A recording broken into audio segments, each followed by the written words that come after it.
The activity. अब आपको कमर कसनी होगी, काम करना होगा, क्योंकि अगर ख्याली पुलाव कितने पका लें और काम नहीं करें तो धन आएगा क्या? फिजिकली पेन लेना पड़ेगा कि नहीं लेना पड़ेगा? आपको एक्टिविटी दिखानी होगी। जीवन की शुरुआत ही कठिन तपस्या से होती है। बाप रे, इस धरती की कोई भी गर्भवती मां अपने बच्चे को जब जन्म देती है तो प्रसव पीड़ा 12 डेसिबल होती है और इंसान 9 डेसिबल पे मर जाता है। 9 डेसिबल पे इंसान मर जाता है और गर्भवती मां 12 डेसिबल दर्द सहन कर जाती है जब बच्चे को जन्म देती है। विज्ञान आज तक नहीं ढूंढ पाई इसके पीछे की वजह क्या है। इसके पीछे की वजह है वो किलकारियां होने से पहले जिसके कानों में गूंज जाए, प्रकृति 3 डेसिबल पावर उसको अलग से देती है। जीवन की शुरुआत ही इतनी कठिन तपस्या से होती है। फिर जो बच्चा जन्म लेता है 9 महीने कितनी कठिन तपस्या में अपने हाथों को और पाँवों को सिकुड़ा कर, 15 मिनट सिकुड़ा के बैठ जाओ आप आज, 15 मिनट में हालत खराब हो जाती है। घरों में रह लिया 2-3 महीने तब हालत खराब हो गई अपनी। तो यूं अगर सिकुड़ के बैठ जाएं अपन और 9 महीने अपन सब यूं रहते हैं कि नहीं रहते हैं, तो जीवन की ये शुरुआत कोई खतरनाक आनंद वाली है क्या?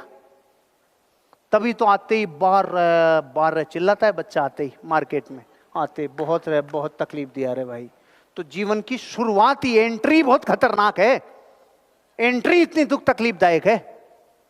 तो एक बात तो समझ लेना कि जिंदगी आसान नहीं है, क्योंकि एंट्री इतनी विकराल है भैया। एंट्री इतनी विकराल है तो क्या ऐसी थोड़ी पूरी लाइफ निकल जाएगी? ताकत लगेगी, ताकत लगेगी, आपको मेहनत करनी होगी। क्योंकि अगली लाइन ध्यान से सुनना, मेहनत के बिना पूरा ज्ञान बेकार है रे। मेहनत के बिना ज्ञान बेकार है, सारा ज्ञान धरा का धरा रह जाता है मेहनत के आगे। मेहनत करने वाले आगे निकल जाते हैं। एक बहुत ज्ञानी थे, अपने ज्ञान पे घमंड भी था, सारी दुनिया का ज्ञान था। एक दिन नदी पार करने के लिए नाव में बैठ गए और नाव चलाने वाला बेचारा गरीब फटा पुराना लग रहा था। तो ज्ञानी ने बोला, अरे कभी कुतुब मीनार देखा है? नहीं नहीं भाई साहब, मैंने कभी नहीं देखा। तेरी 4 आने जिंदगी खराब। थोड़ी नाव और आगे गई, तूने कभी ताजमहल देखा है? भाई 8 आने जिंदगी खराब। कभी लाल किला देखा है? 12 आने खराब। इतने में नदी में तूफान आने लग गया, नाव हिलने लग गई। तो अब की बार इसने पूछा, आपको तैरना आता है? नहीं, तेरी 16 आने खराब। ज्ञान धरा रह जाता है मेहनत के आगे, ज्ञान पानी भरता है मेहनत के आगे भैया। मेहनत के बिना ज्ञान भी बेकार है। अगर आप में मेहनत है तो ज्ञान करामात ढा देगा, ज्ञान उसको विकसित कर देगा, ज्ञान उसको कई गुना कर सकता है।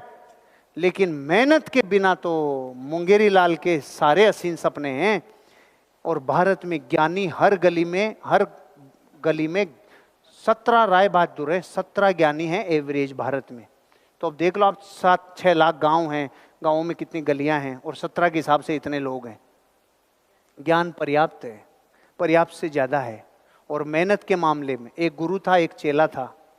सोने जा रहे थे तो बहुत चेला निठल्ला था, निकम्मा था, लेकिन फिर भी शिष्य की परीक्षा लेने के लिए गुरु ने बोला, अरे खड़ा हो, ये बल्ब बंद कर, आंखों में चुभ रहा है। तो शिष्य ने बोला, गुरु जी